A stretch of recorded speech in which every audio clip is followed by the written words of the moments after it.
Assalamualaikum warahmatullahi wabarakatuh. Salam sejahtera untuk kita semua. Salam Om Swastiastu, Namo Buddhaya, salam kebajikan. Perkenalkan, nama saya Arif Wayu Utomo, NIM 2002 1040 2125 dari Prodi Pendidikan Bahasa dan Sastra Indonesia, Fakultas Keguruan dan Ilmu Pendidikan Universitas Jember.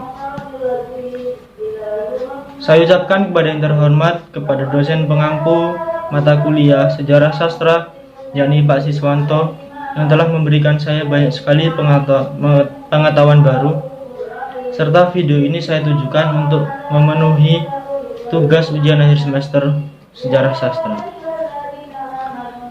Pertama-tama marilah kita panjatkan puja dan puji syukur kita atas kehadirat Allah Subhanahu wa Ta'ala, karena berkat rahmatnya kita masih dapat menjalani aktivitas sehari-hari dengan keadaan sehat walafiat. Tak lupa juga kita haturkan sholawat serta salam kepada junjungan Nabi besar Muhammad SAW yang telah menuntun kita dari jalan yang gelap menuju jalan yang terang. Alhamdulillah. Nah, pada kesempatan kali ini saya akan menganalisis sebuah novel yang berjudul Rumah Kaca. Dan Rumah Kaca ini terbit sekitar tahun 2006. Pengarangnya sendiri pasti sudah tidak asing lagi di kalangan ya orang-orang lah, di kalangan orang banyak pasti sudah tidak familiar. Jadi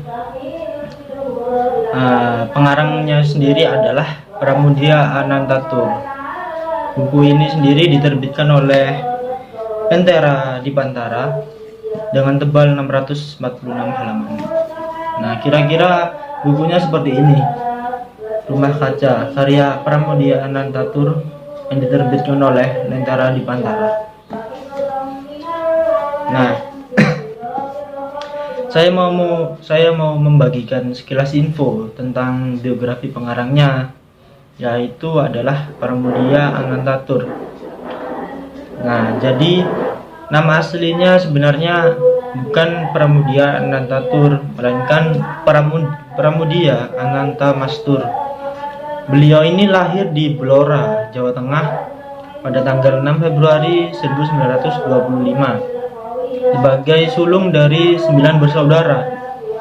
Kedua orang tuanya ini bernama Mastur Imam Bajuri dan Saidah, masing-masing bekerja sebagai guru di sebuah sekolah swasta dan berdagang di daerah Rembang. Nah, jadi Pramudia Anantatur ini sendiri juga dapat dikatakan begitu akrab dengan penjara. Sepanjang hidupnya beliau sempat ditahan sebanyak 3 kali di penjara. Nah, pertama beliau masuk di penjara Lembaga Pemasyarakatan Bukit Duri yang berlokasi di tepi Kali Ciliwung, Jatinegara, Jakarta. Nah, di sana merupakan penjara pertama untuk Pramudia Anantatur.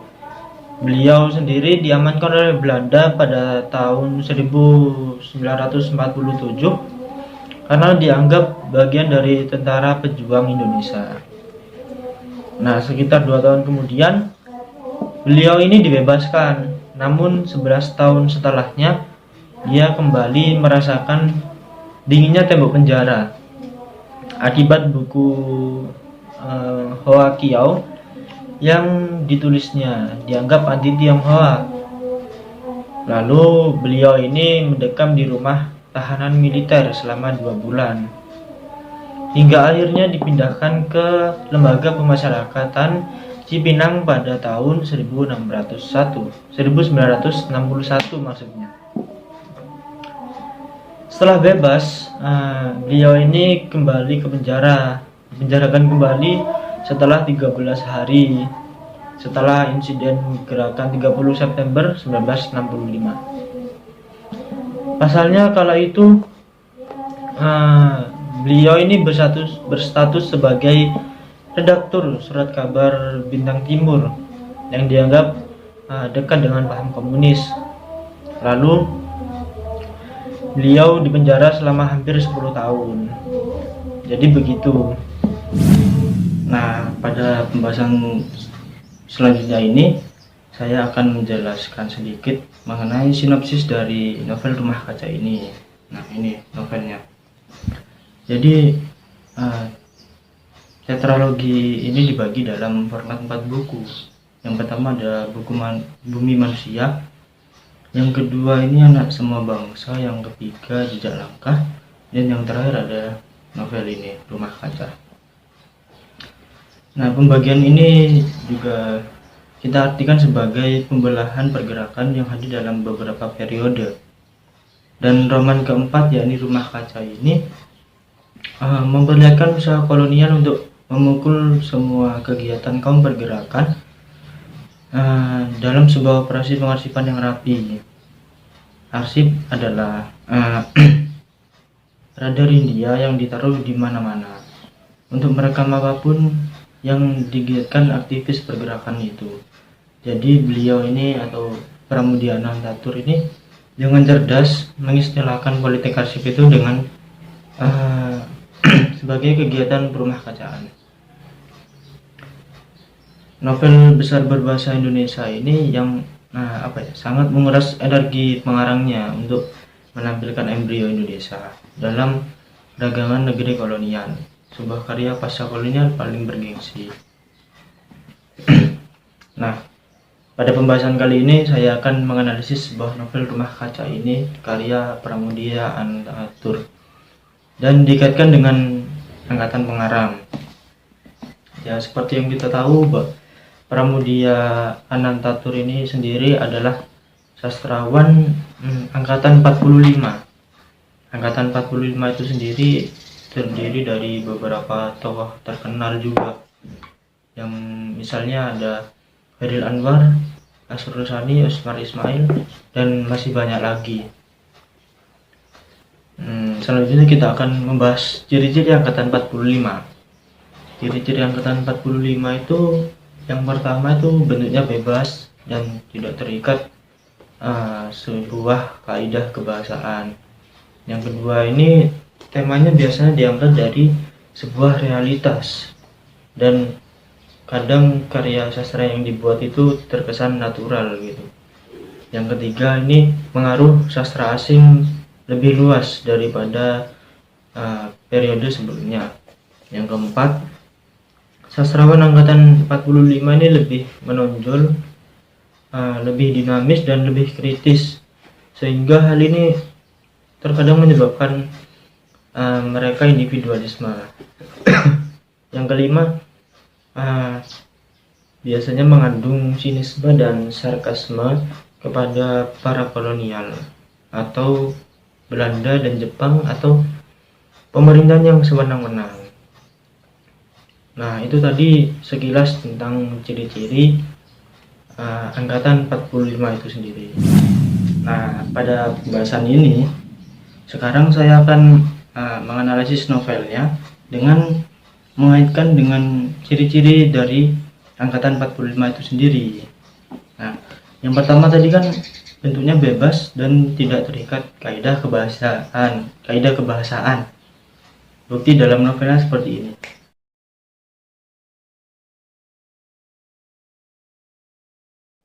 Nah, di sini dapat dilihat dari isi novel Rumah Kaca itu penulisannya sangat bebas. Dalam hal ini dikarenakan tidak adanya kaidah kebahasaan. Nah, sehingga para sastrawan angkatan 45 itu sendiri dalam menuliskan sebuah karya itu dapat bebas berekspresi gitu, sesuai dengan apa yang dipikirkan dan terkadang sesuai dengan apa yang dialami dalam kehidupan gitu. Jadi pengarangnya itu sendiri bebas dalam berkarya karena tidak ada suatu yang tidak ada kaidah kebahasaan itu sendiri, dan itu bisa menjadi plus minus ketika membuat sebuah karya.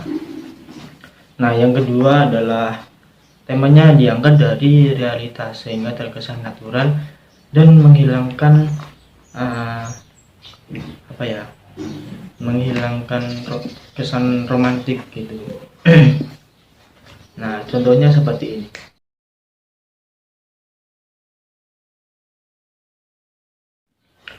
Seperti yang kita tahu, pada sastrawan angkatan 45 ini lebih menonjolkan kepada pengalaman hidup dan dari realitas. Jadi maka dari itu karyanya ini lebih terkesan natural gitu. Nah, biasanya pengalaman hidup ini bergejolak pada bidang sosial, politik, dan budaya. Dalam novel Rumah Kaca ini berisikan tentang pribumi dan Belanda. Jadi Pramudia Anantatur ini dalam buku ini menulis dengan apa adanya, sehingga ketika kita membaca buku ini lebih mudah untuk mengerti, karena apa ya, seperti yang kita tahu dan kita lihat, buku ini jika kita baca sama seperti membaca sebuah buku sejarah, karena memang novel ini adalah termasuk novel sejarah. Jadi begitu. Sekarang kita masuk yang ketiga. Yang ketiga ini pengaruh sastra asing lebih luas. Buktinya seperti ini.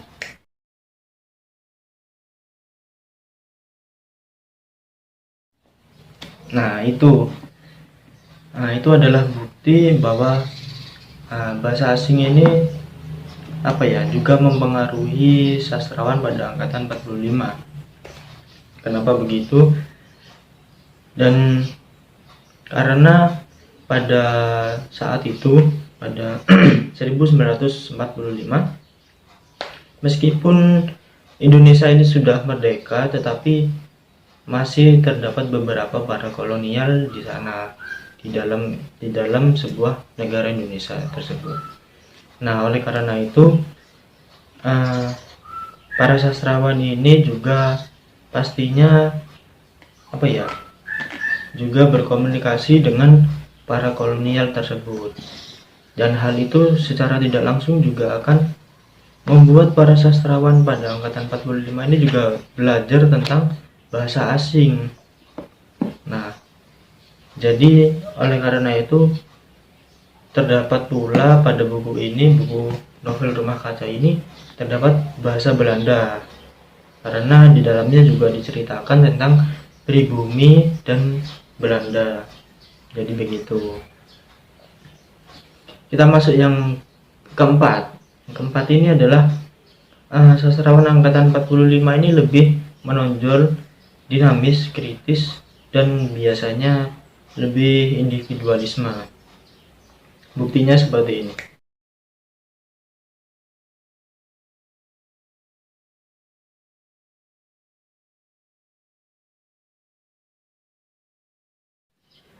Jadi pada masa itu adalah masa di mana masih terdapat para kolonial di Indonesia, ya kan. Terkadang para kolonial ini juga bertindak sewenang-wenangnya terhadap pribumi. Jadi hal inilah menjadi dasar sebuah pemikiran pada sastrawan angkatan 45 ini untuk mengkritisi hal tersebut dengan mereka membuat sebuah karya.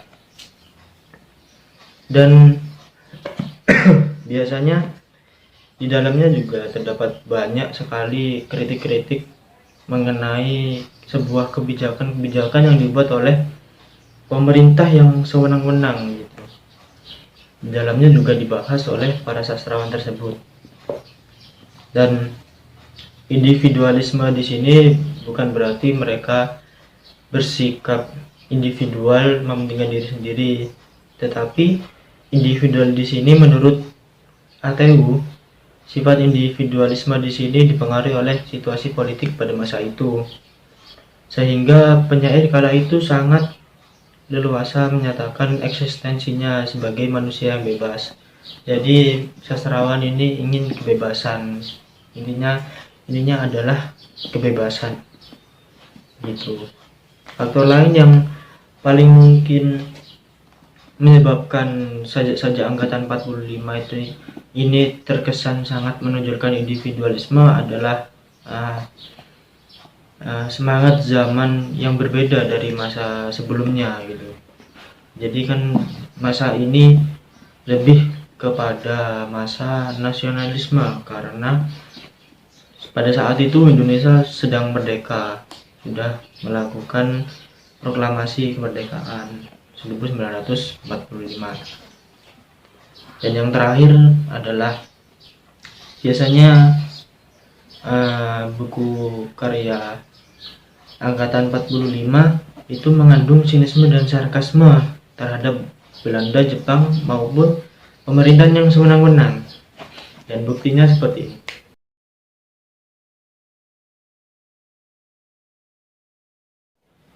Jadi pada angkatan 45 itu sendiri, sastrawan ini menyindir para kolonial melalui buku yang mereka ciptakan.